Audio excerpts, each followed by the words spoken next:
Hi, Dr. Garima. Hi, hello. Amazing to see you here because Pristine Care $1.4 billion valuation पे इस time पे आप लोग बैठे हो. You told me 1,200 employees just in this place and almost 250 clinics. So approximately 1,500 people, but Yeah. 1,200 sitting in Gurgaon office. 1,200 in Gurgaon and Yes. 250 overall clinics spread out at different places. Yes. That's kind of a mammoth scale जो आपने achieve किया है. Thank you so much. But आज हम आपसे पूरा health care industry के बारे में समझने वाले हैं. But before we go ahead on that, एक आपको प्लेज लेनी पड़ेगी कि आप जो बोलोगे सच के सिवा कुछ नहीं बोलोगे. I do take that pledge because मुझसे झूठ बोला ही नहीं जाता. अमेजिंग. तो पहले तो ना लोगों को ये समझाना है हमें कि हेल्थ केयर की अगर हम बात करते हैं इंडिया में, अभी सबसे मेजर टॉप 3 या 4 चैलेंजेस एग्जैक्टली है क्या हेल्थ केयर के? अगर मैं हेल्थ केयर की बात करूं and specific core health care की बात करूं, जहाँ पे 3 डिफरेंट पिलर्स हैं. सबसे इम्पोर्टेंट पिलर है हमारे पेशेंट्स. सेकंड हमारे पिलर्स हैं जो उनको ठीक करते हैं, जो है हमारे डॉक्टर्स. और तीसरा जहाँ ये दोनों को जाना पड़ता है, दैट इज़ हॉस्पिटल. ये 3 स्ट्रॉन्ग पिलर्स हैं एक हेल्थ केयर के लिए, और इन तीनों के ही डिफरेंट चैलेंजेस हैं. अगर मैं पहले पेशेंट एंगल से बात करूं, तो पेशेंट को क्या चाहिए? पेशेंट को एक राइट डॉक्टर चाहिए, एक ट्रस्टवर्दी ट्रीटमेंट चाहिए, एक ट्रांसपेरेंसी चाहिए, एक ऐसी ट्रीटमेंट चाहिए जो उसके लिए कॉस्ट भी उसकी जो है उसमें मैनेज हो सके. ऐसा ना हो कि उसकी ज़िंदगी भर की पूरी कमाई उसकी सिर्फ एक ट्रीटमेंट में निकल जाए. तो अफोर्डेबिलिटी एक बहुत इम्पॉर्टेंट चीज़ है, और एक राइट ट्रीटमेंट पाने के लिए आई थिंक उसके लिए बहुत ज़रूरी है कि वो उस राइट ट्रीटमेंट तक पहुंच सके. सो आई थिंक इंडिया में ये तीनों एंगल्स को लेके, स्पेसिफिकली अगर मैं रूरल इंडिया की बात करूं, तो ये अभी भी एक बहुत बड़ा चैलेंज है रूरल पॉपुलेशन के लिए इन आवर कंट्री. अगर मैं डॉक्टर पर्सपेक्टिव से बात करूं, देखिए डॉक्टर्स इटसेल्फ, हमें पता है कि हमारे देश में डॉक्टर्स का बहुत चैलेंज है. पर जब डॉक्टर्स बन जाते हैं तो उनके अलग चैलेंजेस होते हैं. मतलब अगर मैं अपने आप को 10 साल पुराना ले जाऊं, तो उसमें ही मैं देखूंगी कि सबसे बड़ा चैलेंज होता है डॉक्टर के लिए मरीज लाना. कि पेशेंट आएगा कहाँ से, ठीक है, पेशेंट आ गया तो मैं उसको ट्रीटमेंट कहाँ दूं. तो डॉक्टर के लिए डॉक्टर बनना itself is a challenge, but उसके बाद अपनी एक प्रैक्टिस को बिल्ड करना वो भी एक बहुत बड़ा चैलेंज होता है. हॉस्पिटल्स की अगर मैं बात करूं, तो हॉस्पिटल में अगर स्पेसिफिकली अगर हम अर्बन सेक्टर की बात करें, तो इंडिया में अर्बन सेक्टर में बहुत सारे हॉस्पिटल्स हैं, पर क्या वो अपनी राइट कैपेसिटी में रन कर रहे हैं? सो अगर कॉर्पोरेट हॉस्पिटल्स की बात करें, वो भी अभी आज की टाइम पे अपनी 100% कैपेसिटी में रन नहीं कर रहे. क्या एवरेज कैपेसिटी पे रन होता है? अप्रॉक्सीमेटली 60% ऑक्यूपेंसी पे दे वर्क. अच्छा. 40% अभी भी वो वेकेंट है. ओके. रूरल एरिया में अगर मैं बात करूं, तो वहाँ तो infrastructure itself is a challenge. वहाँ पे रूरल इंडिया में availability of hospital infrastructure, doctors, वही itself is a big challenge. But जो वहाँ पे हॉस्पिटल्स हैं भी, वो भी पूरे यूटिलाइज नहीं होते. या फिर थर्ड सेक्टर है जहाँ पे स्मॉल मिड साइज हॉस्पिटल्स हैं, राइट, मतलब 40-50 बेडेड हॉस्पिटल्स हैं. उनकी अगर मैं यूटिलाइजेशन कैपेसिटी की बात करूँ, तो वो भी काफ़ी खाली पड़े हैं. मतलब they are getting utilize somewhere around 25-30%. तो उनके पास भी काफ़ी कैपेसिटी पड़ी है. So I think utilization of the right capacity hospital side से एक बहुत बड़ा चैलेंज है. तो ऐसा क्यों है? पर मतलब लोग तो बोलते हैं कि यार हॉस्पिटल्स नहीं है, डॉक्टर्स नहीं है अवेलेबल, और आप जैसे बता रहे हो कि अंडर यूटिलाइज चल रही है इंफ्रास्ट्रक्चर. हाँ. तो ऐसा डिस्कनेक्ट कहाँ पे है? तो अगर आप मेरी पुरानी बात पे जाओ कि रूरल इंडिया और वर्सेस अर्बन इंडिया, उसमें ही बहुत डिफरेंस है. राइट. अगर मैं पहले बात करूँ रूरल इंडिया की, रूरल इंडिया में हेल्थ केयर बनना ही नहीं है. राइट. मतलब वहाँ पे डॉक्टर्स की भी एक बहुत बड़ा चैलेंज है, राइट इंफ्रास्ट्रक्चर का भी एक बहुत बड़ा चैलेंज है, और राइट ट्रीटमेंट लेने के लिए राइट डॉक्टर बहुत एसेंशियल है. तो वहाँ पे फोकस ही नहीं है. अगर मैं अर्बन सेक्टर की बात करूँ, तो अर्बन एरिया में जो बड़े कॉर्पोरेट हॉस्पिटल्स हैं, राइट, उनका जो एरिया ऑफ फोकस है that is more towards tertiary care. Right. What exactly is tertiary care? मतलब complicated surgeries, complicated care, ICU, all that thing, right? Not the secondary care surgeries. जब हम small size hospitals की बात करते हैं, उनका challenge है कि उनके पास सब कुछ होते हुए भी people don't trust them that much and they want to go to corporate hospital, right. So वहाँ पे इंस्पाइट कि उनके पास सारी चीज़ें हैं, राइट, उसके बाद भी वो यूटिलाइज नहीं कर पाते उस चीज़ को.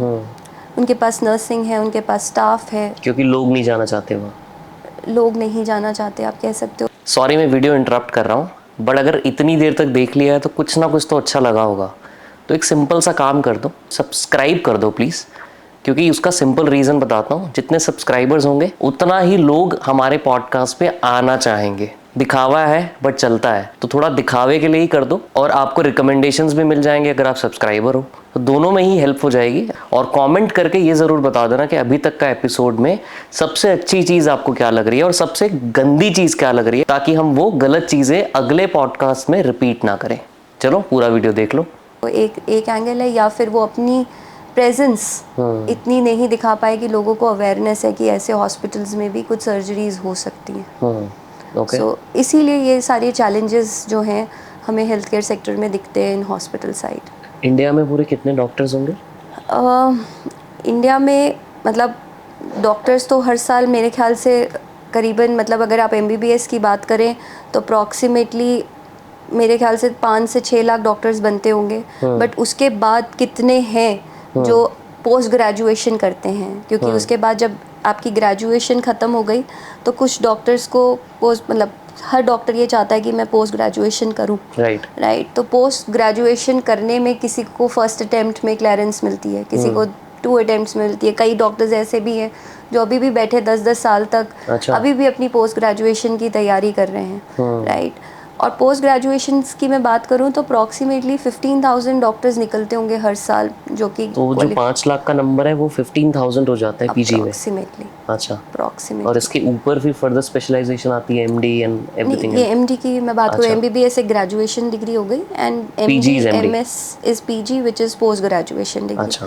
तो उसमें डिमांड क्या है डॉक्टर्स की? लेकिन 15,000 तो निकल रहे हैं, बट हमारा इंडिया को देखते हुए, पॉपुलेशन को देखते हुए, what do you think is the right number of the doctors that should graduate from PG? So, अगर मैं आपको पेशेंट डॉक्टर रेशो की अगर बात करूँ तो right ratio of a doctor patient should be 1:1000. Okay. Like अगर हम वेस्टर्न कंट्रीज़ की बात करें, UK की बात करें, वहाँ पे एक राइट रेशो है 1:900.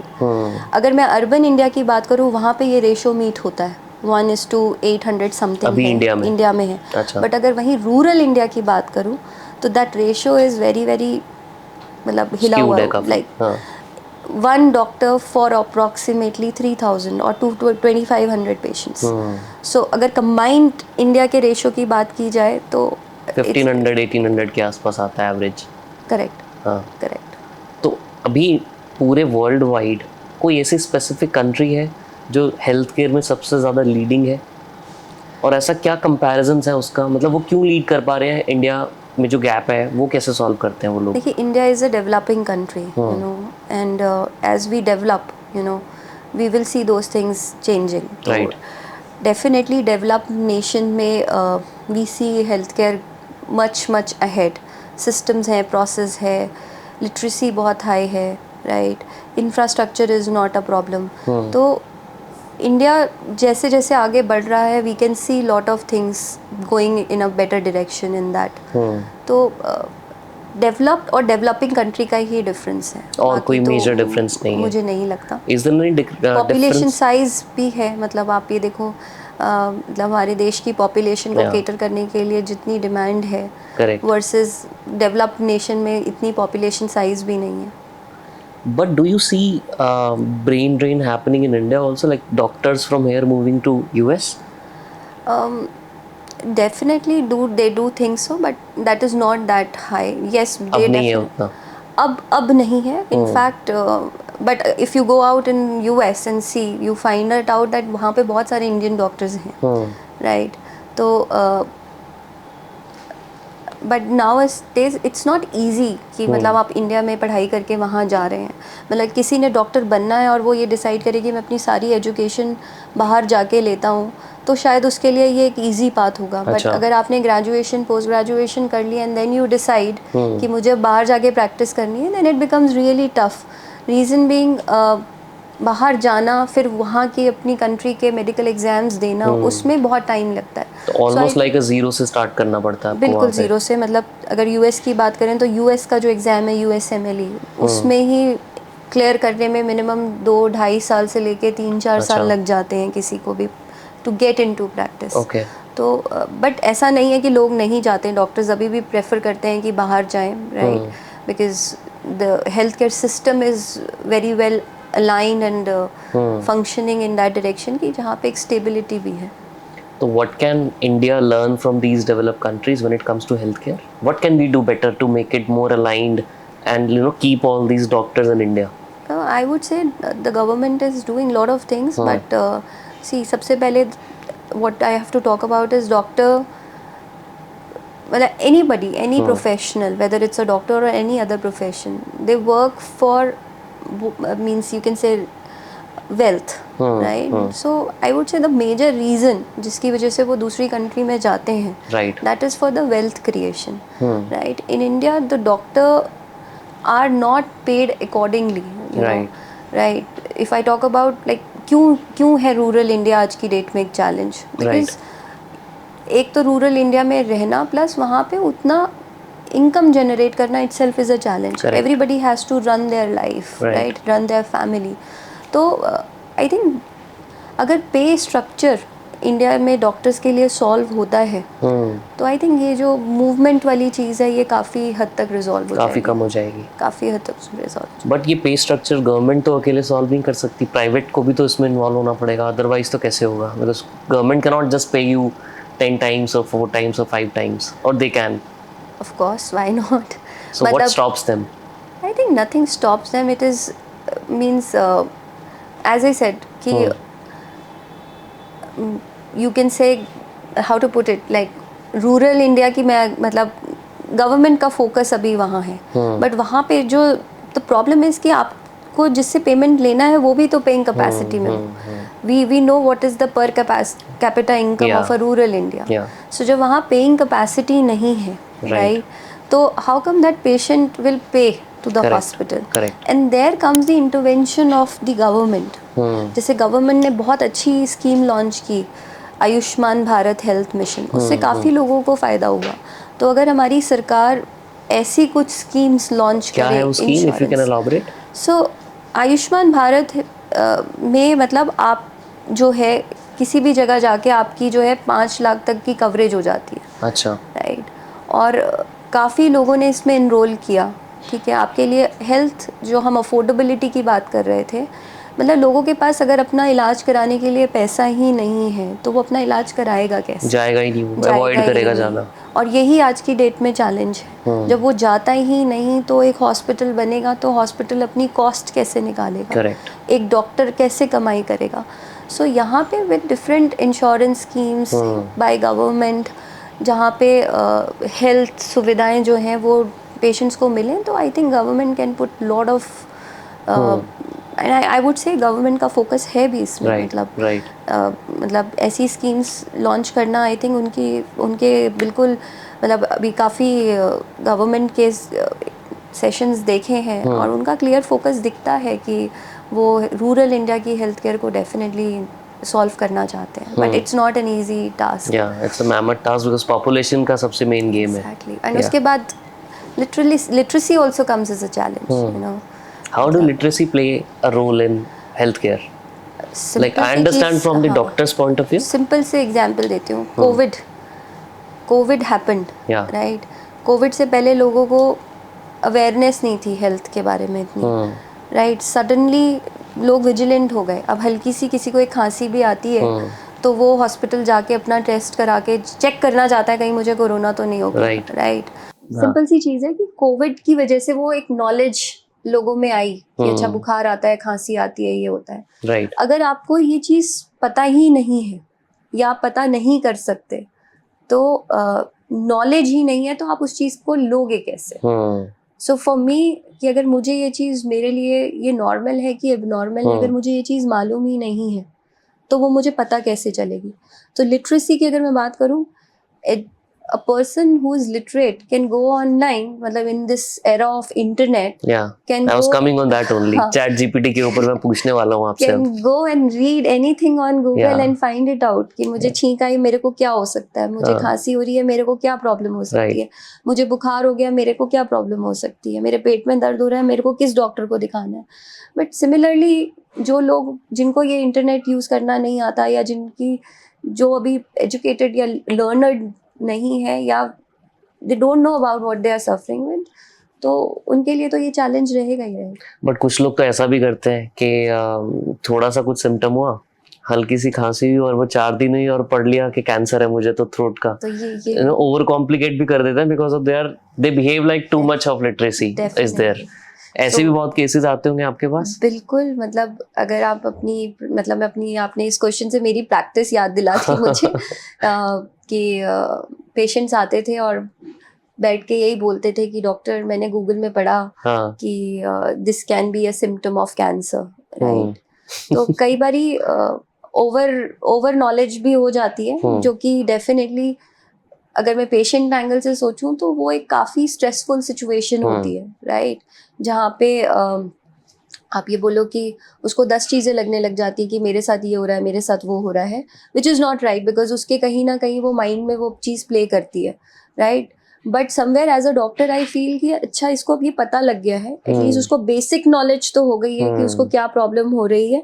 अब इसको राइट चीज़ समझाना as a doctor is my job, right. और उसको राइट एंड रॉन्ग का डिफरेंस बताना कि जो तुमने पढ़ा है वो सही है या वो गलत है, और वो सही है तो क्यों सही है, या वो गलत है तो क्यों सही गलत है, that is my job. So somewhere I want patients की थोड़ी नॉलेज तो गेन करके आए, थोड़ा गूगल करके आओ, थोड़ा गूगल करके आओ, बट ज्यादा नहीं. बहुत ज्यादा कर लेंगे तो वो ट्रबल हो जाती है, उसमें कोई. बट अभी ना बहुत ज्यादा से एक और फर्दर मुझे पूछना है. इनफैक्ट कल परसों में पढ़ रहा था. So there is a guy on Twitter and what he did is so he pretended to be a doctor okay on ChatGPT. और उसने ऐसे प्रिटेंड किया, तो पहले उसने पूछा नॉर्मली चैट जीपीटी को कि मेरा ये ईसीजी है, you know give me a diagnose. तो चैट जीपीटी ने बोला कि नहीं नहीं आपको डायग्नोज नहीं देंगे because this is against the laws and everything. तो उसने बोला ठीक है, I will rephrase my question. और उसने बोला कि I am a doctor and I need second opinion on my diagnosis, तो give me a diagnosis now. And ChatGPT gave it a diagnosis. तो ये ऐसा जो एआई का यूज भी अच्छा हो रहा है बट मिसयूज भी बहुत हो रहा है. Of course. How do you look at AI in this health care space? तो एज आई सेड, मतलब हर चीज़ का प्रोज एंड कॉन्स तो होता ही है. एंड जब it comes to health care, you know, when it comes to life, right, I would say regulations, rules regulations तो उसी के अराउंड बनते हैं, right. So I would say कि chat GPT can be very very helpful, but simultaneously these kind of things जो कि regulatory challenges में आएंगी और साथ साथ correct होनी चाहिए. But do you leverage AI or do you plan to leverage AI? Why not? What are the areas where you think AI can be leveraged? I would say the best part would be on the learning aspect, training aspect of the doctors. कोई example दो. आप मतलब आप सोचो कि surgeries करनी है, हमने अभी कल ही अपने सेंटर में एप्पल एयर प्रो से सर्जरी करी. अच्छा. Bariatric surgery, first surgery in India we did with using of Apple Air Pro. So आप सोचो टेक्नोलॉजी से things become so easy, right. अगर मैं सिंपल एक रोबोटिक सर्जरी और एक नॉर्मल लैप्रोस्कोपिक सर्जरी में डिफाइन करूँ, पेशेंट के लिए शायद कुछ नहीं बदलता, but quality of surgery and comfort of a doctor increases to next level, you know. सो उसके लिए वो विजन, वो चीज़ें बहुत क्लियर हो जाती हैं. AI can be used for training, you no, training in the sense, मतलब हम बात कर रहे हैं कि हमने बात करी कि ग्रेजुएशन, पोस्ट ग्रेजुएशन, राइट. इतने डॉक्टर्स बनाने हैं अगर हमें, बिकॉज हमारी कंट्री को डॉक्टर्स की नीड है, राइट. तो उनको ट्रेन भी तो करना है. Correct. सिर्फ बुक नॉलेज नहीं है ये, राइट. उनको हैंड्स ऑन पेशेंट्स देखने हैं, पेशेंट्स को ट्रीट करना है, right. So training can be very very beneficial through AI in that angle. मतलब आप एक सिमुलेशन कर दीजिए एक सर्जरी का और उसकी ट्रेनिंग दे दीजिए। सो रियल पेशेंट्स की शायद रिक्वायरमेंट नहीं है and people can learn lot of operative skills through AI. जो आप ये एप्पल विजन प्रो की बात कर रहे हो, मुझे थोड़ा ये समझना है कि अगर आप ये यूज ना करते वर्सेस एप्पल प्रो आपने जो यूज किया, क्या डिफरेंस है? आप एज अ डॉक्टर आपको कितना फर्क पड़ता है उससे? एग्जैक्टली क्या चीज यूज की, क्या फायदा मिला आपको? सो अगर मैं आपको बताऊं कि लैप्रोस्कोपिक सर्जरी होती कैसे है, तो पेशेंट है, पेशेंट लेटा है, डॉक्टर खड़ा है, सामने एक टीवी स्क्रीन लगी है, वो इंस्ट्रूमेंट्स पेशेंट्स के अंदर है and doctor has to see on the screen, right, कि मैं अंदर कहाँ कैसे क्या ऑपरेट कर रहा हूँ, ठीक है, राइट। उसका एक हाथ ऐसे और उसका फेस जो है that is on the screen, right. तो उसकी नेक मूवमेंट्स हिल नहीं सकती उस स्क्रीन से, मतलब ना लेफ्ट ना राइट। उसको चाहे 2 घंटे की सर्जरी है चाहे 10 घंटे की सर्जरी है, उसको कॉन्स्टेंटली अपनी स्क्रीन पे वही देखना पड़ेगा, right. Versus like if I talk about Apple Air pro, right, वो इधर देखे उधर देखे कहीं देखे, ही हैज दैट फ्लेक्सिबिलिटी, तो उसकी tiredness has gone down, right. Simple clarity, vision clarity of the area जहाँ पे वो सर्जरी कर रहे हैं, जो टिश्यू कट कर रहे हैं, that is so clear, right, कि वो precision of surgery is like so well achieved कि क्वालिटी ऑफ, मतलब फॉर पेशेंट आप बोलो कि क्या चेंज हुआ, तो पेशेंट के लिए तो वही सर्जिकल पॉइंट्स थे जहाँ से सर्जिकल होल्स हुए और जहाँ से सर्जरी के लिए इंस्ट्रूमेंट्स गए।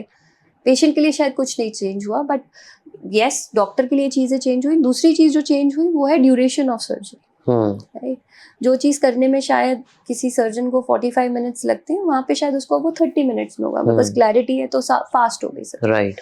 सो I think so everything around efficiency and precision and I would say outcome of a surgery also, because what is the outcome depends on the duration of surgery, complication happening in the surgery. If you can have those measures, जिससे आप complications कम कर सकते हो, duration of anaesthesia कम कर सकते हो, तो outcome of surgery और फास्टर रिकवरी जो है वो डेफिनेटली होनी।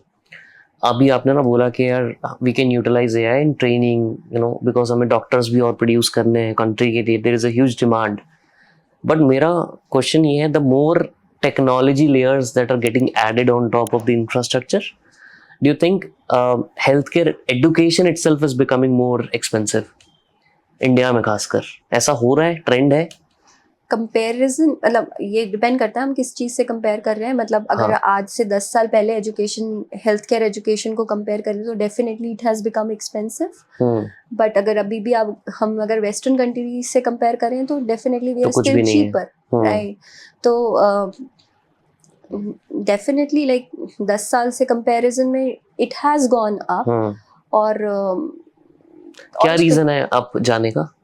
अब जाने का रीजन है because we need more doctors, right. People know कि this is a good sector to enter, right. There are lot of aspirational students coming up who are wanting to become doctor and the seats are limited. If I talk about government seats, government colleges seats, वो limited है, उसमें भी कोटाज हैं, right. तो बहुत limited government seats available हैं, तो demand goes towards, demand ज़्यादा है तो वो डिमांड जो है वो प्राइवेट में, डीम्ड यूनिवर्सिटीज में जा रही है, तो जिनकी फीस स्ट्रक्चर्स काफ़ी हैवी है। एंड फीस स्ट्रक्चर्स हैवी होने का रीज़न भी है the quality they are serving, the business they are into, तो उसके लिए definitely they charge more fees to them. अभी इंडिया में हेल्थ केयर की मार्केट का साइज क्या होगा ओवरऑल? अगर आप हेल्थ केयर की मार्केट का साइज पूछो तो this will be somewhere around $380 billion मार्केट। $380 billion all the sectors, right? अगर मैं उसमें सिर्फ सर्जिकल की बात करूं, right, that was somewhere around $50 billion, right? OT का, yeah, surgeries का, right? This includes all kind of surgery, emergency and elective. When I talk about elective surgeries in it, it is somewhere around $46 million. What is elective surgeries? So 2 तरह की surgeries हैं, elective and emergency, right. Elective surgeries हैं जो आप plan करते हो, right, और emergency surgeries हैं जो आप प्लान नहीं करते हो, जैसे किसी का जैसे कि एक्सीडेंट हो गया, एग्जाम्पल है किसी का एक्सीडेंट हो गया, किसी Yeah. को अपेंडिक्स का दर्द हो गया, किसी को किडनी में स्टोन है और अचानक से बहुत ज्यादा पेन हो गया, तो वो हॉस्पिटल रश करेंगे, डिलीवरीज हो गई, राइट, मतलब कोई टाइम नहीं है मतलब बेबी आने का, right? Yeah. So these are all emergency जहाँ पे you don't get time to think. Hmm. Elective surgeries are something where in एक पेशेंट को पता है, उसकी फैमिली को पता है कि ये ही एक ट्रीटमेंट है जो मुझे करवाना है, मतलब ये जो है ये इलाज मेरा दवाई गोलियों से ठीक नहीं होगा, इसके लिए मुझे ऑपरेशन कराना होगा. और मेरे को ऑपरेशन कराना ऐसा नहीं है कि मेरे को जस्ट अभी जाके कराना है, राइट? मेरे पास टाइम है, मैं अपनी चीज़ें मैनेज करूँ, मैं उस पर सोचूँ कि ऐसे होंगी चीज़ें एंड मैं कराऊँ. जैसे फॉर एग्जाम्पल कैटरैक्ट की प्रॉब्लम है, कैटरैक्ट की प्रॉब्लम है, ग्रेजुअली होती है, धीरे धीरे बढ़ी आगे, बट ऐसा नहीं होता कि आज पता लगी तो कल करा लो surgery, right? You have time to think, right? Gallstones हैं, ऐसा नहीं है कि कैंसर हो गया है, गॉल स्टोन है, सर्जरी होनी है, पता है कि गॉल ब्लैडर रिमूवल की सर्जरी होनी है, ये नहीं है कि कल करा दो अनटिल एंड अनलेस वो इमरजेंसी बन जाए. तो आप उन सारी सर्जरीज को प्लान कर सकते हो, आपके पास सफिशिएंट टाइम होता है जिसमें आप अपने हिसाब से अपनी फैमिली के कंफर्ट से एक डेट टाइम चूज करके आप सर्जरी कराते हो. So that is elective surgery. पूरे इलेक्टिव सर्जरीज में डिफरेंट डिफरेंट टाइप की हैं. सबसे मेजर इंडिया में इस टाइम पे क्या लोग फेस कर रहे हैं प्रॉब्लम या सर्जरीज करवा रहे हैं? I would say the biggest market is of, you can say, orthopedic surgeries, Okay. or gynae surgeries and abdominal laparoscopic surgeries. Okay. Why is orthopedic the biggest? क्या ट्रेंड, कोई reason है उसके पीछे? Observation ऐसी कोई है? ओल्ड एज हो रही है, हाँ, लोगों के घुटने खराब हो रहे हैं, हर घर में आप देखो एक फैमिली मेंबर होगा, दादी नानी टाइप्स, जिनके again I think it all comes down to the population. Of course, because अगर मैं सेम चीज जापान में कंपेयर करूं, right, Japan is more older compare to India. Like India is much younger in terms of the average population and age, while Japan is much older. But even though the average population age is still lower than Japan, but population number इतना ज़्यादा है कि वो overcome कर जाता है compares. That may be the reason. that may be definitely, अगर number wise देखें तो population size itself is contributing to that. Right. And prevalence wise अगर देखा जाए तो disease remains the same. Right, disease lines remains the same. मतलब at least हम अभी इंडिया की मार्केट देख रहे हैं, बट अगर हम एशियन मार्केट स्पेसिफिकली देखें तो एशियन मार्केट में द डिजीज टाइप मींस वो तो वही रहेगा. अगर आप मुझसे पूछो इलेक्टिव नहीं, सबसे ज़्यादा सर्जरीज आज और मतलब ऑपरेशन थिएटर में सबसे ज़्यादा कौन सी सर्जरी के लिए जाना होता है, तो आई वुड से डिलीवरी, राइट? ऑब्स्टेटिक्स पेशेंट्स होंगे ही होंगे, राइट? तो सबसे ज़्यादा सर्जरीज तो उसकी, और वो किसी भी कंट्री में होगा, करेक्ट. तो the number might change, but the prevalence rate as per the ratio of the population, It will remain the same. Mostly remain the same. As per certain regions there can be different diseases, but diseases की बात कर रहे हैं, आपने point out कर दिया. I wanted to know what can people do or ensure to get a very basic healthcare thing at their home. मतलब जैसे कि यार आपको सप्लीमेंट्स लेने चाहिए, ये करना चाहिए, वो करना चाहिए, whatever, being a doctor in this field, experience इतना है आपको, कोई ऐसी चीजें बता सकते हो जो लोगों को ये चीज इंश्योर करनी चाहिए so that they have a better health lifestyle?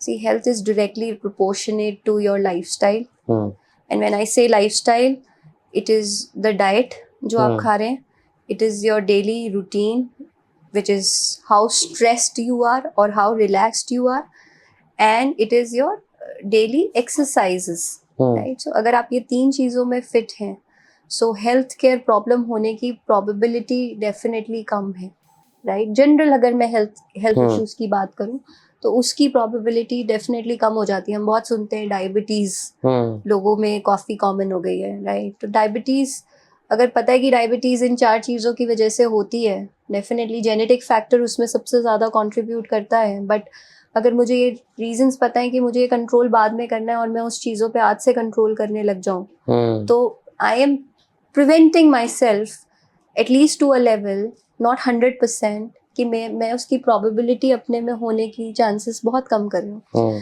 तो lifestyle plays a very very important role. तो मेरा तो यही मानना है कि आप हेल्दी ईटिंग ज़रूर करें। Definitely junk What do food you का call healthy eating? हाँ, तो वही मैं बता रही हूँ, जंक फूड का ज़माना है, लाइक लेट वर्किंग आवर्स, मतलब ओवरनाइट भी ऑफिस शिफ्ट्स होती हैं। I can see lot of people working out of their hometown, right?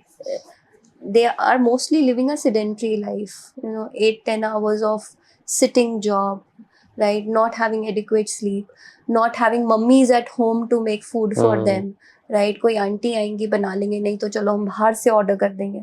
सो एक हेल्दी लाइफ ईटिंग का मतलब है कि you have to be very conscious about what you are eating, उसमें थोड़ा एफर्ट जाना बहुत ज़रूरी है, सॉरी मैं दोबारा से वीडियो इंटरप्ट कर रहा हूँ, बट जिनकी वजह से पॉडकास्ट पॉसिबल हो रहा है उनके बारे में बताना भी ज़रूरी है।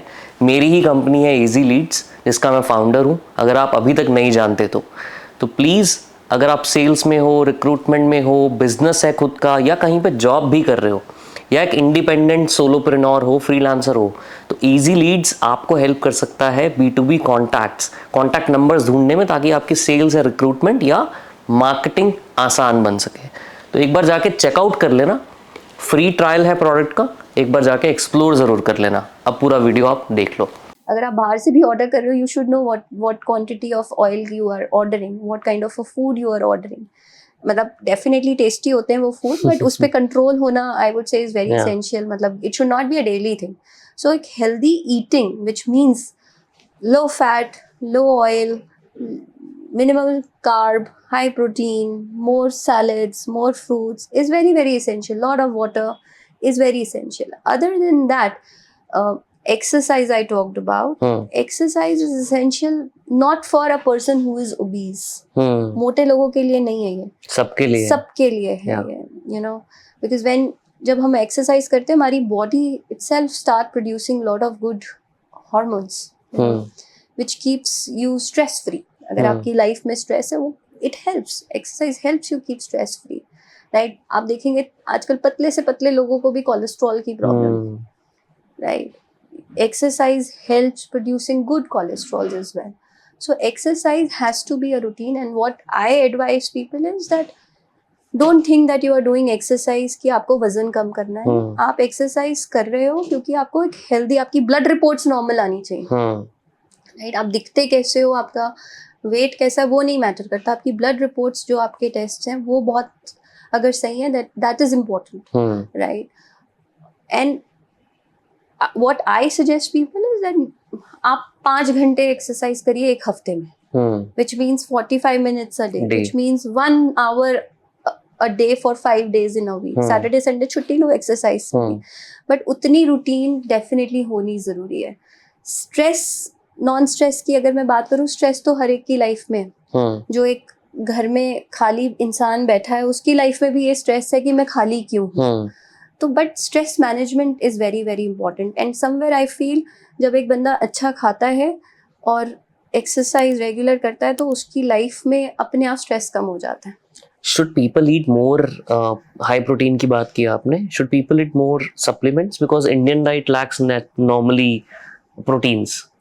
मतलब कार्ब ज्यादा होते हैं, रोटी हम ज्यादा खाते हैं, चावल ज्यादा खाते हैं, राइट?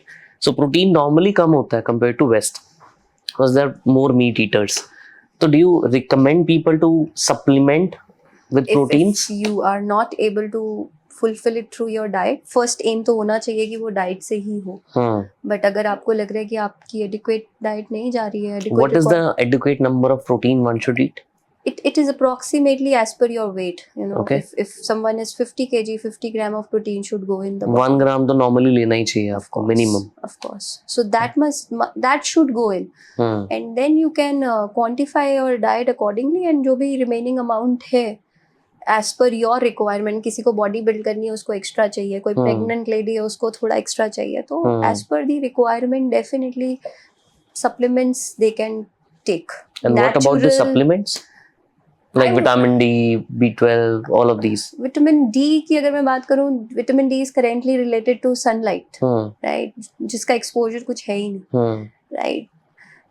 अगर आप जाके मतलब आप सोचो कि अगर आप सन बात नहीं ले रहे, आप सन में एक्सपोज्ड ही नहीं हो, हल्की सी गर्मी लगती है, गर्मी लगने लगती है, तो डेफिशिएंसी होना विटामिन डी की is very natural, So supplement one should definitely take if they are having this. And any age when they seriously consider this कि अब तो supplement लेने ही पड़ेंगे या लेने ही चाहिए? I think it starts from birth. It starts from birth. if it is required, it starts from birth. आप देखेंगे बहुत सारे पीडियाट्रिशियन न्यूबॉर्न्स को ही विटामिन डी डे 0 से दे देते हैं. अच्छा.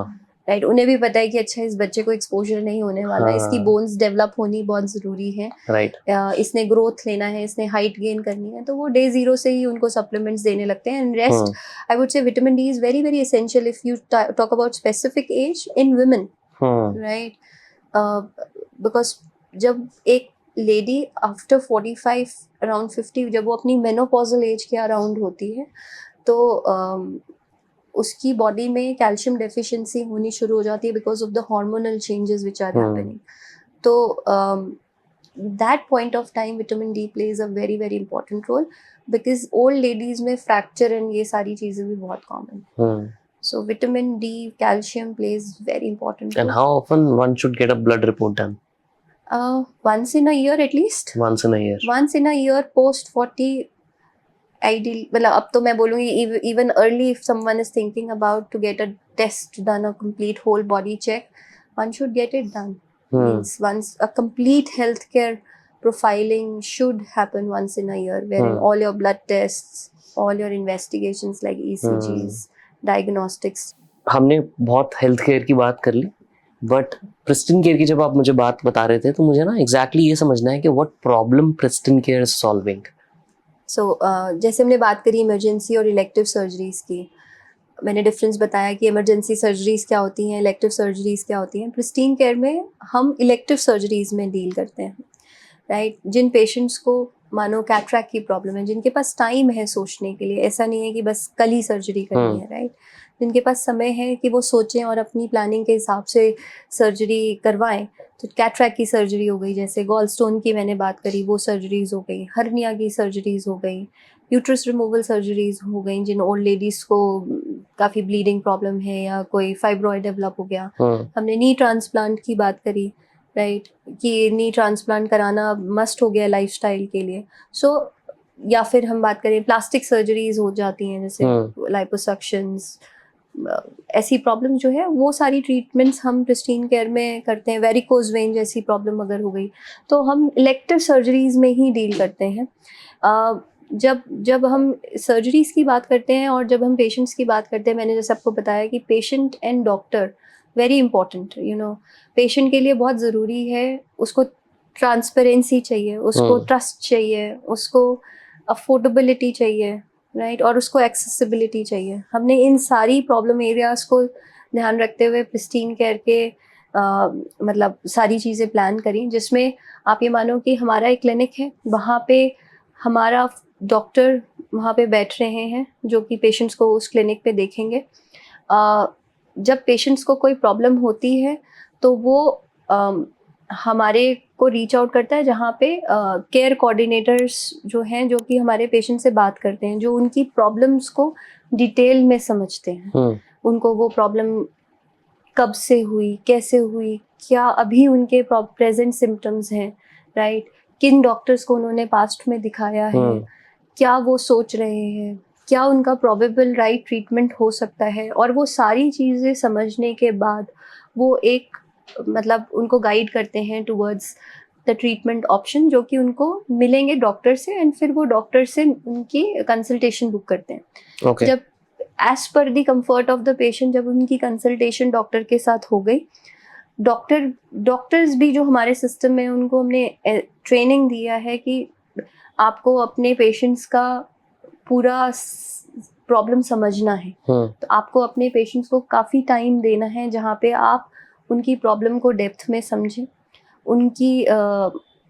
उनको प्रॉपरली चेक करें, उनको वो प्रॉब्लम क्यों हुई वो समझाएं, और उनके लिए क्या बेस्ट ट्रीटमेंट है, क्या उनका ट्रीटमेंट प्लान होगा वो उनको समझाएं.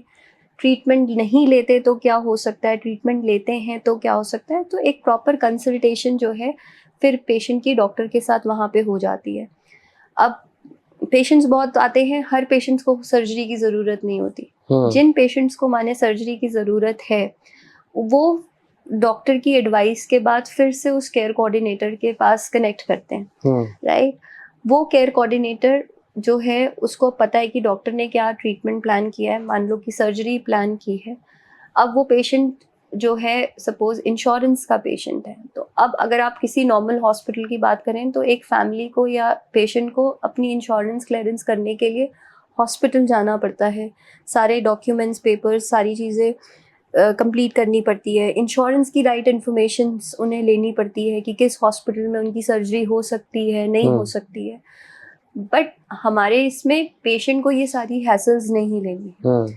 जो उनका केयर कोऑर्डिनेटर है वो सारी प्रॉब्लम उनकी सॉल्व करेगा फॉर इंश्योरेंस, राइट। और उनको उनके हिसाब से राइट हॉस्पिटल कौन सा होगा उसमें जहाँ उनकी सर्जरी होगी, जो कि हमारा एक प्रिस्टीन का पार्टनर हॉस्पिटल भी होगा, वहाँ पर उनकी सारी चीज़ें वो प्लान आउट करेगा विद द पेशेंट।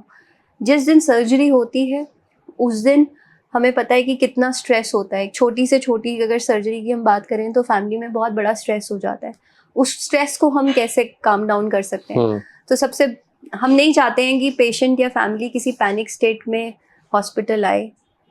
हमने कहा कि हम आपको घर से लेंगे और आपको हॉस्पिटल लेके आएंगे, तो हम उन्हें कैब सर्विसेज भी देते हैं जो उनको घर से लेके हॉस्पिटल लेकर आती है, राइट। हॉस्पिटल में हमने उनके लिए क्या चीज़ें करी कि आकर आपको एक लंबी लाइन में नहीं खड़े होना है, एडमिशन लाइन में नहीं खड़े होना, आपका रूम ऑलरेडी प्री डिसाइडेड है। शायद आपको 1-2 फॉर्मेलिटीज़ करनी है जिसके लिए 5-6 मिनट लगते हैं, देन आपका जो रूम अलॉटेड है वो सीधे आपको रूम में आपको जो है वहाँ पे जो हॉस्पिटल में केयर बनी है वो आपको आपके रूम में ले जाएगा।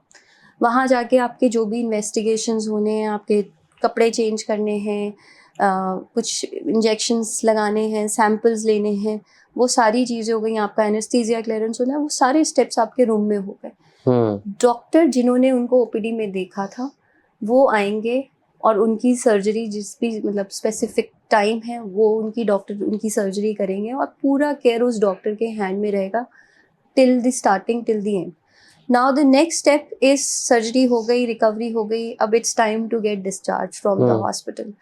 डिस्चार्ज जो है वो बहुत बड़ा कॉम्प्लेक्स, पता नहीं आपने कभी अपने फ्रेंड फैमिली में ये चीज़ देखी है या नहीं, but discharge itself is a very very complex time to go through in a hospital, जहाँ पे insurance is taking time, right, bill बनने में टाइम, डिस्चार्ज समरी बनने में टाइम, और पेशेंट को इन सारी चीज़ों की इंफॉर्मेशन नहीं होती कि मैं अब किस स्टेज पर हूँ, राइट, या मेरे को कितना टाइम लगेगा। सो ये ट्रांसपेरेंसी से उसको इंफॉर्मेशन देना, that is something which we take care of. उसमें मतलब हम नहीं चाहते कि हमारा पेशेंट या उसका रिलेटिव बार बार आके ये पूछे कि मुझे कितना टाइम लगेगा, कितनी देर में मेरा डिस्चार्ज होगा, 6 घंटे लगेंगे, 8 घंटे लगेंगे, कब क्लियरेंस आएगा। वो सारी चीज़ें हम मैनेज करते हैं पेशेंट के लिए, और उसको right information at right time we tell. जब डिस्चार्ज की सारी फॉर्मेलिटीज क्लियर हो गई उसके बाद उसको घर भेजना, मतलब hospital to back home, we again arrange the cab facility for them and then they go back home. I still say कि surgery is yet not completed till follow up happens, right? तो doctor को ये बाद में आके दिखाना कि patient मरीज कैसा कर रहा है वो बहुत इसेंशियल है। तो हमने पेशेंट्स के लिए फॉलो अप्स रखे हैं जो कि फ्री ऑफ कॉस्ट है, राइट। मतलब ना ही पहले जब कंसल्टेशन के लिए डॉक्टर को दिखाने आए सर्जरी से पहले, ना ही हम वो चार्ज करते हैं, ना ही हम फॉलो अप चार्ज करते हैं। तो पेशेंट जिनकी सर्जरी हुई उनको कोई भी दिक्कत है और वो कितनी बार भी आकर के डॉक्टर से मिलना चाहते हैं, छोटे छोटे डाउट्स होते हैं, डॉक्टर मैं नहा सकता हूँ, डॉक्टर मैं अब कैसे क्या खाऊं, क्या डॉक्टर मैं अब काम पे जा सकता हूँ, ये सारी जितने क्वेरीज प्लस उनकी जो सर्जरी हुई है जहाँ पे वो जगह वो वूंड कैसा हील हो रहा है, आई थिंक ये सारी चीज़ें फॉलो अप में ही डिस्कस होती हैं। और ये सारी चीज़ों के लिए हमारे पास पेशेंट्स डॉक्टर से कितनी भी time without any cost they meet. तो what we are solving is definitely as I said कि एक बंदा है जो उसको सारी चीज़ें एक्सप्लेन कर रहा है फ्रॉम कि क्या प्रॉब्लम है, क्यों डेवलप हुई, क्या है, फिर एक डॉक्टर है जो उनसे मिल रहा है, उनको डिटेल में सारी चीज़ें एक्सप्लेन कर रहा है। सो एक जो ट्रांसपेरेंसी वाला क्वेश्चन था वी सॉल्व इट देयर। शुरू में मैंने बात करी कि हमने मिड साइज हॉस्पिटल की यूटिलाइजेशन की बात की। मोस्ट ऑफ दी सर्जरीज जो कि हैं प्लान्ड सर्जरीज, इलेक्टिव सर्जरीज, ये इनके लिए हमें बहुत कोई हायर सेटअप्स नहीं चाहिए. So Pristyn Care is utilizing those semi sized hospital, right, where we do these kind of surgeries जो कि बहुत हाई रिस्क सर्जरीज नहीं होती. Elective surgeries are usually low risk surgery until and unless it is a supra major surgery, you know. तो हम hospital की capacity को भी यूटिलाइज कर रहे हैं, तो कहीं ना कहीं हम हॉस्पिटल की वो प्रॉब्लम को भी सॉल्व कर रहे हैं. तो ये जो पार्टनर हॉस्पिटल्स हैं इनकी अंडर यूटिलाइज कैपेसिटी को आप लोग यूटिलाइज करते हैं. बिल्कुल. उनका स्टाफ वही है, उनकी नर्सिंग वही है, उनको कोई एड ऑन चीज़ें नहीं करनी है, बट बिकॉज उनके पास सारी चीज़ें होते हुए भी वो उस अपनी फुल कैपेसिटी में नहीं रन कर रहे हैं. So they are getting helped, और you can say they are getting advantages by getting associated with Pristine. So we have very happy hospital partners with us because we are helping them utilize their capacity. So patient की accessibility वाली चीज़ पे अगर मैं बात करूँ तो जैसे मैंने आपको बोला कि as per patient comfort उसको अपॉइंटमेंट मिलता है, राइट. ऐसा नहीं है कि हम बोलेंगे अच्छा आप वेस्ट दिल्ली में रहते हो, आप गुड़गांव दिखाने हो, राइट. हम अगर वो वेस्ट दिल्ली में रहते हैं तो वो वेस्ट दिल्ली के डॉक्टर को दिखाएंगे, राइट. अगर वो साउथ दिल्ली रहते हैं तो वो साउथ दिल्ली के डॉक्टर को दिखाएंगे. तो हमने उनकी एक्सेसिबिलिटी को भी कंट्रोल कर दिया, राइट. अफोर्डेबिलिटी की बात करें तो जैसे मैंने आपको इंश्योरेंस बताया, इंश्योरेंस में जनरली चैलेंजेस नहीं आते अफोर्डेबिलिटी की, बट जहाँ पे कैश पेशेंट्स होते हैं, यू नो, कैश अगर आप बड़े कॉर्पोरेट हॉस्पिटल्स में बात करें उससे वी आर लेस देन 20-30%. अच्छा. down. So for any regular elective surgery, yes, end to end अगर मैं बोलूँ तो 20-30% lower cost है. Lower than the corporate cost. Why are you able to control the prices? मतलब ऐसा कैसे आप कर पा रहे हो और बाकी नहीं कर पाते? Because we are asset light, we have not built our own infrastructure, we have not put the cost in the asset, right. And we want to give that. क्योंकि जो OT है जहाँ पे सर्जरी होती है वो तो आपके पार्टनर हॉस्पिटल्स के हैं. Correct. आपका खुद का वो वाला एसेट हैवी मॉडल नहीं है. बिल्कुल. इसीलिए आप सस्ते में दे पा रहे हो सेम चीज. सस्ता तो नहीं, बट yes at a मतलब cost. Compare to the others. एकदम सस्ता कर देंगे तो क्वालिटी कॉम्प्रोमाइज कर देंगे, तो वो वाली क्वालिटी तो कॉम्प्रोमाइज करनी नहीं है, राइट. तो definitely comparatively we don't have those costs which comes as problem, तो we are able to give a better care to our patients. तो अगर मैं रेगुलर हॉस्पिटल की बात करूं वर्सेस प्रिस्टीन केयर की बात करूं, right, the major advantage is that you do end to end management. The second benefit is 20-30% lower cost की अगर हम बात कर रहे हैं. सेम अगर इलेक्टिव सर्जरी की बात करें तो वो आपके केस में 20-30% लोअर होगी. Is there any other advantage for a patient? या यही दो मेजर सबसे ज़्यादा एक हैसल एडवांटेज होता है? मैंने जैसे एक्सेसिबिलिटी की बात करी आपसे, ठीक है, अगर बट वो तो अब जाके अचीव हुआ ना, मतलब क्योंकि आपके इतने सारे क्लिनिक्स खुल गए. करेक्ट. जब आपने स्टार्ट किया होगा तो एक्सेसिबिलिटी इतना मेजर एडवांटेज नहीं होगा. शुरू से फोकस रहा है पेशेंट केयर. अच्छा. राइट. और पेशेंट केयर में हमने जिस दिन ये मॉडल, ये दिमाग में ये चीज़ आई थी, मरीजों से बात करके खुद डॉक्टर बन के बहुत क्लियर थे कि अच्छा ये 15-20 पॉइंट्स हैं जहाँ पे एक पेशेंट को प्रॉब्लम होती है. मतलब एक ट्रस्ट वाली बात है सबसे बड़ी, कि उसको कॉन्फिडेंस आना चाहिए कि मैं, आफ्टर ऑल आप सोचो कि वो एक मतलब अपनी लाइफ है उसकी. सर्जरी कराना is not like, I always say operation theatre is not like cinema theatre, you know. Operation theatre जाना is not like you are going for a fun. तो उसके दिमाग में बहुत सारे क्वेश्चंस हैं, राइट. वो उसको ट्रस्ट होना चाहिए कि कौन सी जगह पे उसकी सर्जरी करने वाला. सो वो trust for the patient is very very essential. So हमारे लिए वो बहुत इम्पोर्टेंट था कि हम पेशेंट का ट्रस्ट गेन करें, राइट. फिर आती है ये सारी चीज़ें जहाँ पे हम कह रहे हैं केयर वाली चीज़ है. केयर में है सर्जिकल केयर एंड केयर में है बाकी केयर. लाइक मैं आराम से जाऊँ, मैं स्ट्रेस फ्री अपने रूम में पहुँच जाऊँ, मुझे कोई कंफर्ट ना हो, मुझे अच्छा रूम मिल जाए, मेरा डिस्चार्ज हो रहा है, मेरे इंश्योरेंस से कोई प्रॉब्लम ना आ जाए, राइट. मैं यहाँ पे पेशेंट बन के बैठा हूँ, मैं इधर मुझे पेन हो रहा है और साइमल्टेनियसली इंश्योरेंस वाले कॉल कर रहे हैं मल्टीपल टाइम्स, तो कोई है इन बिटवीन जो इन सारी चीज़ों को हैंडल करे. सो जो केयर एस्पेक्ट है, care and trust, I think that was our biggest core which we wanted कि हम पेशेंट्स को दे सके. और उसका एक्सपीरियंस, इन दोनों चीज़ों से experience is like the outer outcome.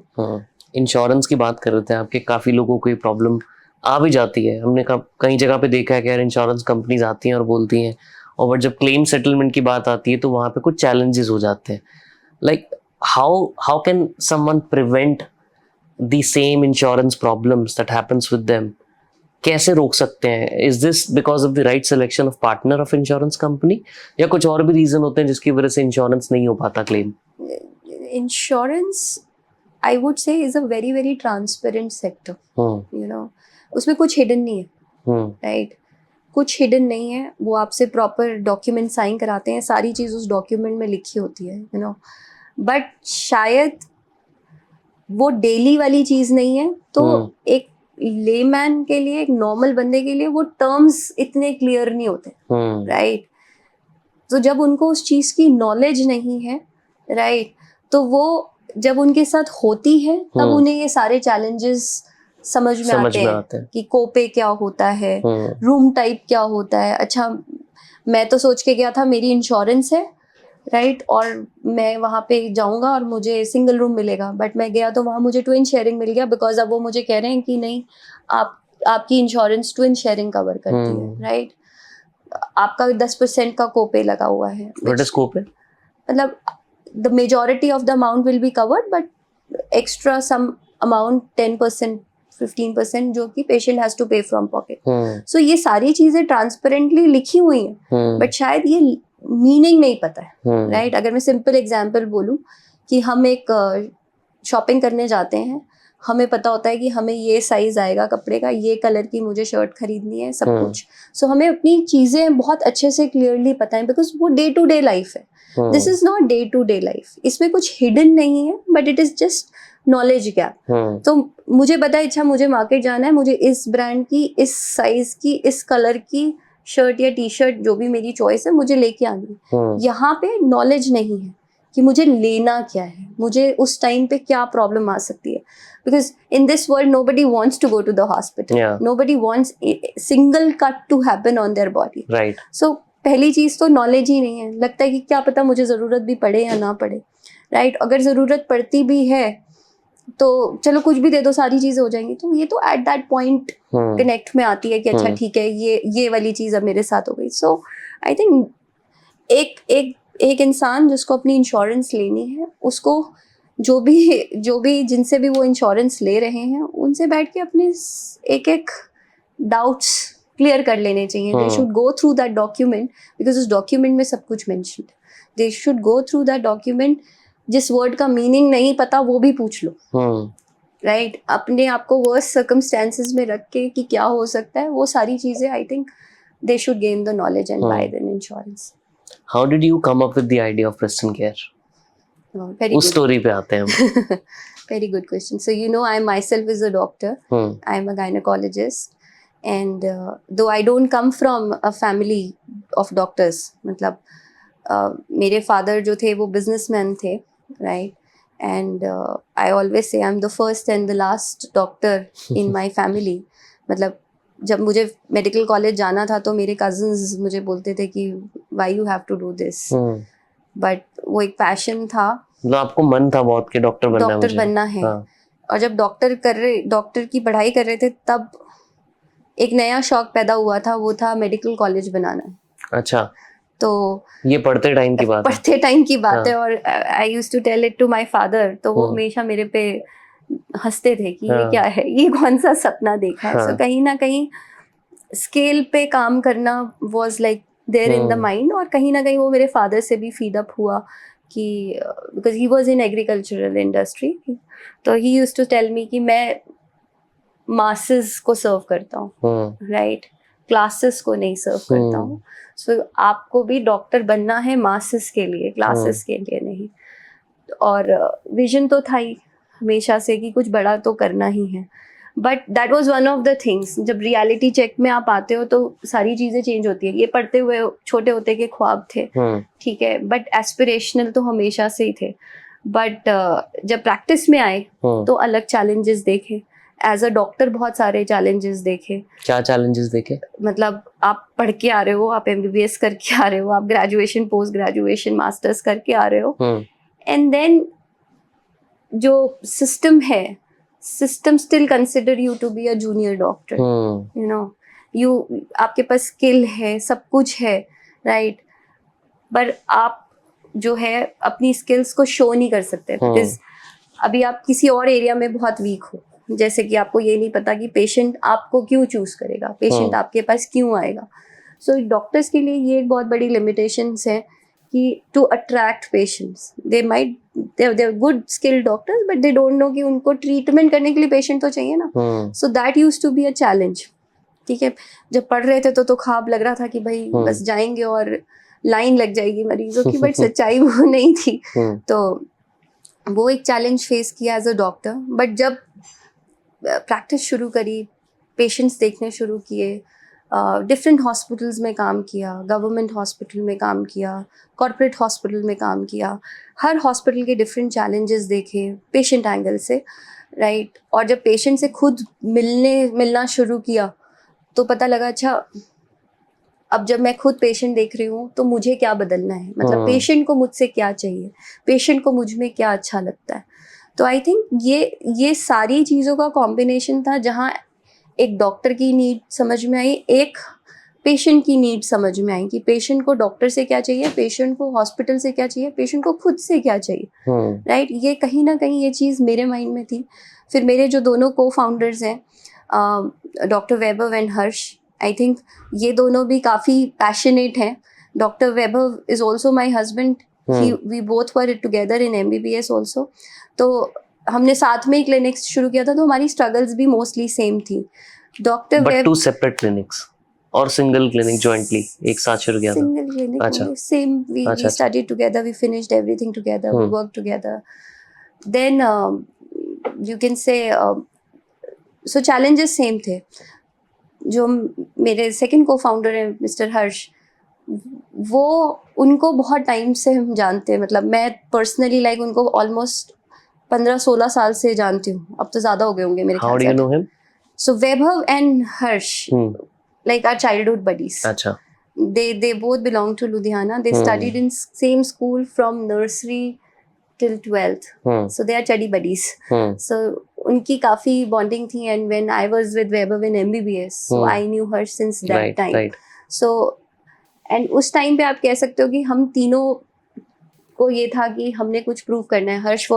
Harsh comes from a startup background, you know, and he had done his own startups in the past. और उस टाइम पे he was working in urban company and build urban company from scratch, you know, salon function in urban company, and he always was aspirational to do something of his own. So you will not believe, but we used to meet every day, every night. अच्छा. Thinking on क्या करें. And then we said, okay, this looks like a real problem. This is pre-COVID 2018 की बात है, तब healthcare का इतना वो भी नहीं था. Then we were very clear कि ये idea है, ये real problem है, इसका ये real solution है, एक बार try तो करते हैं. और भी कुछ सोचा होगा, I'm sure, जो नहीं किया होगा while doing this, while coming up with this final idea. हाँ. कुछ और भी चीजें की थी, experiments, जो आपको लगा यार अब ये तो नहीं कर सकते? नहीं, आई थिंक यही किया था. सबकी अपनी अपनी स्टोरीज थी. मतलब अगर ये मेरी स्टोरी है, अगर मैं पूछूं कि हर्ष को क्यों माइंड में आया कि उसको ये करना चाहिए, या वैभव को क्यों माइंड में आया उसको ये करना चाहिए, सो उनकी अपनी एक स्टोरीज हैं कि what made three of us come to this particular thing. Harsh mother went through a surgery, right. He saw कि हेल्थ केयर में कितने चैलेंजेस हैं. Vaibhav comes from a medical family background, right. He has seen his father, he used to be an anesthetist, की रात को जाना है, patient trouble, hospitals, ये सारी चीज़ें. So कहीं ना कहीं वो तीनों के लिए वो आइडिया जो है एक पर्सनल स्टोरी से निकल के आया कि ये रियल प्रॉब्लम है.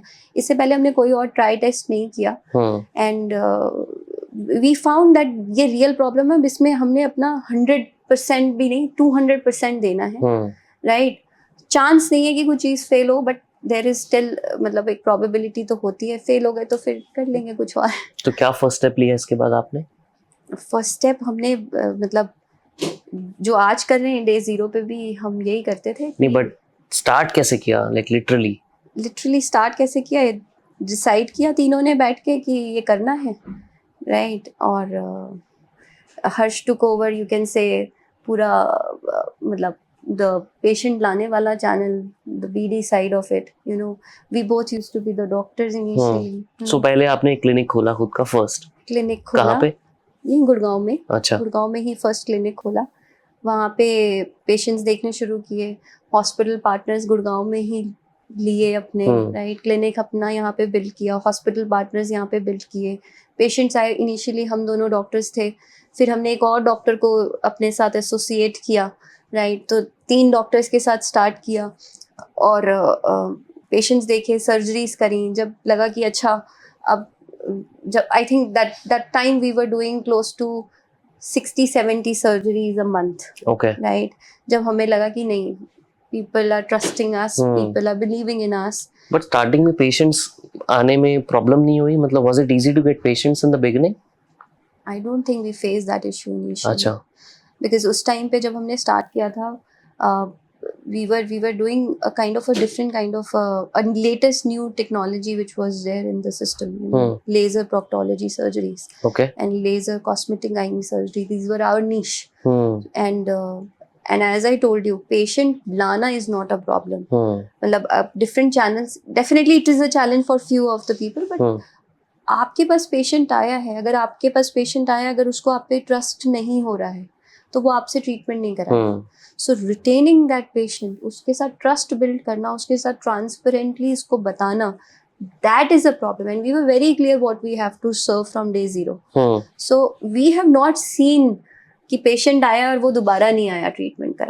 सो that never was a problem. So patient आता था, ट्रीटमेंट कराता था और अपने 4 फैमिली मेंबर्स को भी भेजता था.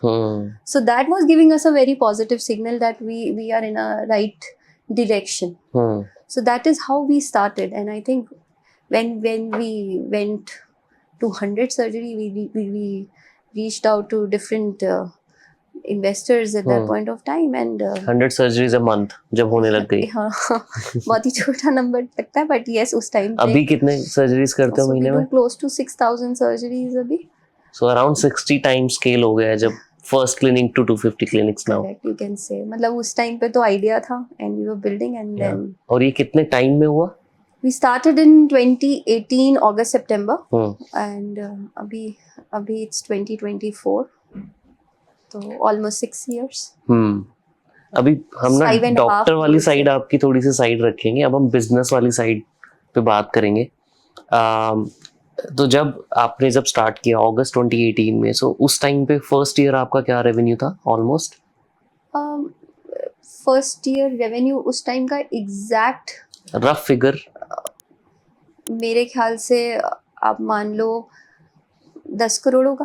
10 करोड़ एक साल में अचीव कर लिया था आपने? अप्रोक्सीमेटली इतना ही. और ईयर ऑन ईयर ग्रोथ क्या रही है अंदाजा? अगर 21-22 की बात करें तो we closed the revenue of around 313 kind of crores of this.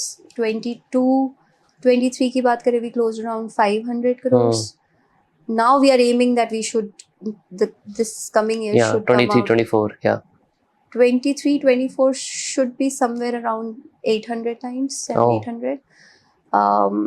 And next year it should be 1000 plus or 1000. Hi, this is Nitin Bajaj. अगर पूरा वीडियो देख लिया है तो thank you so much for watching, और क्योंकि आप and तक आ चुके हो तो प्लीज़ कमेंट करके ज़रूर बता देना कि एपिसोड में सबसे अच्छी हाईलाइट आपके लिए क्या थी, सो दैट हम उस तरीके का हाईलाइट्स अगले पॉडकास्ट में भी रिपीट कर सकें. और बहुत इंपॉर्टेंट है, कमेंट करके ये ज़रूर सजेस्ट करो कि हम अपने पॉडकास्ट पे और कैसे कैसे गेस्ट को बुला सकते हैं. जब तक आप बताओगे नहीं हम उन लोगों को अप्रोच कैसे करेंगे, तो प्लीज़ हेल्प करो ताकि हम इस पॉडकास्ट चैनल के थ्रू आप लोगों की हेल्प कर सकें बहुत अच्छी अच्छी इंसाइट्स लाने में. इतनी आसानी से बता रहे हो ना आप, 10 करोड़ 300 करोड़. नहीं आसानी नहीं है भाई, आसान नहीं है बताना, आसान तो कुछ नहीं होता. बट क्या लगता है, लाइक इन हाइंडसाइट, आपने कभी भी सोचा था कि यार 1000 करोड़ 500 करोड़ इस स्केल की कंपनी हम बना पाएंगे? आप ड्रीम, मैंने तो मेडिकल कॉलेज बनाने का ड्रीम किया था. मेडिकल कॉलेज और इसका तो मेरे को लगता है बहुत ज्यादा डिफरेंस होगा ना. तब भी कहीं ना कहीं तो कोरिलेटेड है ये ना, you are in that space of health care. But can you also enter in medical college business, जो आपका बचपन का कॉलेज का सपना था, हो सकता है. डेस्टिनी है वो, मुझे नहीं पता अभी. I can't comment. But you see from a business perspective, do you see an alignment? if I get chance तो exactly medical college नहीं, but yes, doctor, we have to train doctor, we have to skill doctors. Why not get into that? Right? इतनी advancements हो रही हैं medical industry में, right? तो doctors को skill भी तो करना है. Correct. So may not be exactly medical college, but somewhere, yes, that is something which again give me a kind of you can say my passion is to train a lot of doctors. So अभी क्या करते हो training में आप? हमारे पास doctors हैं, ऐसा नहीं है कि हम उनको पढ़ा रहे हैं. They are qualified doctors, they are experienced doctors who are coming to us, right? Minimum 10-15 years of experience or more. But what we train them is Specific task, yeah. patient doctor relationship पे what we are training them. यहाँ पे कहीं पे technology का use होता है specifically? हाँ, अगर मैं आपको बात मतलब टेक्नोलॉजी AI की हमने बात करी, राइट? मैंने आपको बताया कि हमारे केयर कोऑर्डिनेटर्स हैं जो पेशेंट के साथ टच बेस करते हैं. अब ये केयर कोऑर्डिनेटर्स डॉक्टर्स नहीं हैं, राइट?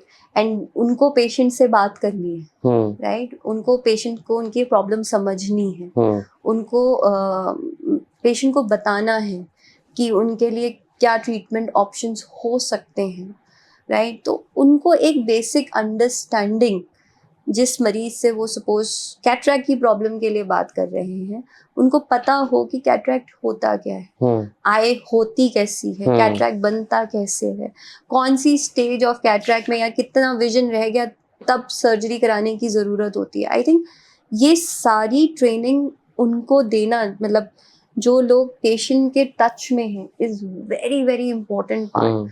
और इसी चीज़ को सॉल्व करने के लिए हमने इंटरनल ट्रेनिंग सिस्टम डेवलप किया है which we call as Meera AI. उसमें anybody who joins in Pristine who has to get in touch with patient, वो प्रॉपर उस ट्रेनिंग मॉड्यूल से, wherein a tutor is there, a AI tutor is there who is training complete disease to that person, right? And then taking a test also. And the person it is mandatory to clear that test by 100%, otherwise that person is not eligible to go and talk to patients. So that kind of a training module we have developed through AI for और ये in-house develop किया आपने? In-house develop. Amazing. That's some. अभी Apple Pro की बात कर रहे थे आप, और फिर अब बात कर रहे हो ट्रेनिंग की. मतलब I can see lot of things happening in AI. Of course. Using in the healthcare space. Revolution होगा. Revolution है definitely. और मुझे ना ये समझना है कि अभी आपने 6,000 सर्जरीज की बात की. What do you think Pristine Care can do maybe 1 year, 5 year down the line? किस नंबर तक आप, कोई ऐसा पीक दिखता है आपको? अगर 60,000 हो गया तो इंडिया खत्म हो जाएगा, उसके ऊपर नहीं जा सकते हम? मैंने आपको बताया 46 मिलियन मार्केट की है इलेक्टिव सर्जरीज की. That's per year? That's per year, yeah. तो 30-40% तो we should achieve somehow. और अभी तो आप 72,000 कर रहे हो साल भर का, compared to 46 million, which is nothing. Correct, which is nothing. So peak तो कहीं भी जा सकता है, but whatever we मतलब the aim is कि ये नहीं होना चाहिए बस उसको achieve करना है. It is we cannot compromise on the quality, we cannot compromise on the care, we cannot compromise on experience. What I usually say is हमारे पास बड़े corporate hospitals हैं, right? And they exist in our country over so many years, over 2 decades, 3 decades, you know. And Pristine is just 5.5-year-old organization and has reached this number, you know. So definitely we aim going big, but what I feel is that whatever we have achieved, अब इसमें quality लाना बहुत essential है. ऐसा ना हो कि scale करने के चक्कर में हम बाकी चीज़ें compromise करें. Definitely the growth has to come in, growth आनी चाहिए. और aim तो बहुत बड़ा है, कितने time पे क्या exactly मतलब तो मन तो करता है कि not just India but other countries also we should get into and start. But अभी करते हो आप बाहर? We are doing surgeries in Bangladesh. अच्छा. So why Bangladesh specifically? As I was telling you, Asia है. Asian countries are very very similar. Mindset is similar. Kind of diseases we treat here in Pristine Care in India, the same kind of disease prevalence exists over there. So वहाँ पे भी आपके partner hospitals हैं, Same model, clinic भी वहाँ पे है, same, everything is same. same. अच्छा. Kind of a replica of Got pristine. it. What's the scale Bangladesh का specifically? So we are doing close to somewhere around 150, 160 surgeries a month currently. जो आपका first clinic का था यहाँ पे. You can say India that. का. It's just started few हाँ. months back only. We started Bangladesh. Amazing. Right. इन लोगों को लाते कैसे हो अभी आप? Like is the physical presence of a clinic the only channel from where you get the patients? How do you source these patients? Initial days की बात करूं तो मतलब अगर इतना आसान होता कि एक फिजिकल सेंटर बना के पेशेंट्स लाना, तो जैसे मैं बता रही हूँ डॉक्टर्स को ये चैलेंजेस आ ही नहीं होते, right. So initially it was not the case कि आप बैठ गए, but you know in where we are today, what we see is that lot of patients have started coming from word of mouth. जिन्होंने मतलब in my practice also I remember, अगर मैंने एक patient को ट्रीट किया तो वो 4 patient भेजेगा ही भेजेगा, right. So now today in this at the present moment we see lot of patients being referred by their old by our old patients, you know, वो relative हैं, वो friends हैं, right. We see those coming to us. So that's one channel. That's one channel. Other than that, there are different marketing channels like Google, Facebook, through SEOs. Now SEO is like organically we are generating a lot of patients through that. So different marketing channels, but we but want that mostly to is go reference. down. It should go up through word of mouth. Okay. अभी जो scale की बात कर रहे हैं, सिर्फ last आपसे question पूछूंगा मैं. I know I have taken lot of your time, but मुझे ये समझना है कि what is the initial investment that you like, जब आपने स्टार्ट किया कितना पैसा लगा आपका स्टार्ट करने में? Initially we 3 bootstrapped it. हाँ. And when we understood that this model is good and we were doing close to 150 surgeries when we raised the first round, and it was required to scale the things, you know. So वो round कितना का raise किया था आपने तब? वो we raised 4 million round by Sequoia Capital. अभी last round कितना रेज किया आपने? Last was $95 million we raised at 1.4. Crazy. Amazing. So मैं आपसे सिर्फ एक लास्ट क्वेश्चन ये पूछने वाला हूँ. If considering the health care situation in India, अगर किसी को आज बिजनेस शुरू करना हो हेल्थ केयर इंडस्ट्री में, can you recommend 2 or 3 top ideas, business ideas that people can look at, maybe a 20-year-old, 30-year-old can look at while thinking about healthcare space in India?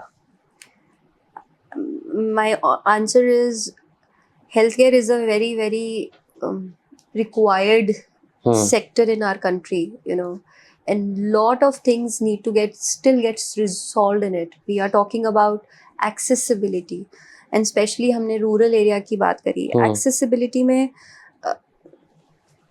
Immediately जाके कहना कि अच्छा rural India में जाके हम एक hospital open कर देते हैं मे नॉट बी पॉसिबल. तो आई स्टिल फील कि telemedicine is a very very important area where in health care can be a booming thing in telemedicine sector, where जहाँ पर आप एक पेशेंट को एक डॉक्टर से एटलीस्ट टेलीमेडिसिन के माध्यम से कनेक्ट तो कर पा रहे हो, राइट. बट उसमें भी आपको डॉक्टर तो होना पड़ेगा. हाँ, रिमोटली डॉक्टर्स बात कर सकते हैं मरीजों से. But what about someone who is not a doctor, what can they do in the health care space? Doctor सी थोड़ा कॉम्प्लेक्स है because and it I would say कि ये सिर्फ मेडिकल इंडस्ट्री के लिए वैलिड नहीं है, but any industry you are into, you want to start with core knowledge होना बहुत ज़रूरी है. जिस भी प्रोफेशन में आप जाके एक बिजनेस बिल्ड करना चाहते हो या किसी भी एक प्रॉब्लम को सॉल्व करना चाहते हो, अगर आपको डेप्थ में उस चीज़ की नॉलेज नहीं है, यू नो, वो चीज़ आप सॉल्व नहीं कर सकते. स्पेसिफिकली जब हम हेल्थ केयर इंडस्ट्री की बात करते हैं, health care industry is having lot of regulatory limitations and stuff. So एक कोर नॉलेज मे बी आपके लिए, आपको उसके लिए जिस पर्टिकुलर एरिया में आप जाना चाहते हो, मे बी आप खुद उस एरिया में रह के देखो कि उस चीज़ को कैसे सॉल्व किया जाता है, उसके अराउंड क्या रेगुलेटरी चैलेंजेस हैं, राइट. कस्टमर कौन है उससे बात करना, कौन क्या सर्विसेज आप दे रहे हो, उसके प्रोज एंड कॉन्स जज करना. जो भी रिस्क हैं उसके नेक्स्ट स्टेप्स को डिफाइन करना, आई थिंक ये बहुत इसेंशियल है for any business other than medical. But yes, medical comes with, because here you are actually dealing with the life of a person, you know. You are not just selling a product. That person will use that service or that product to treat. So कहीं ना कहीं वो life से connected है. So बहुत inner depth knowledge, I would say, is very very essential if someone is thinking about medical industry. Amazing. बहुत मजा आया आपसे बात करके डॉक्टर गरिमा. So much. अभी तो मेरे को लग रहा है मैं हायरिंग के ऊपर आपसे बहुत सारे क्वेश्चंस पूछ सकता हूँ. एचआर फंक्शन के ऊपर इतना कुछ पूछा जा सकता है. I can go on and on and on. I think so. बहुत सारी चीजें. इनफैक्ट 1-1.5 साल बाद once you have more scale even than this, अभी तो 1.4 बिलियन है, मुझे नहीं पता इससे ऊपर क्या स्केल होगा. 10 बिलियन 20 बिलियन 1-1.5 साल में पहुंच जाए आप, मैं तो बोलूं. बट उस टाइम पे भी हम आएंगे और एक बार और बात करेंगे, समझेंगे कि अभी यहाँ से यहाँ तक की जर्नी में क्या किया आपने. बिल्कुल. To be continued. Thank you so much for being here. बहुत मजा आया. Thank you so much. Thank you.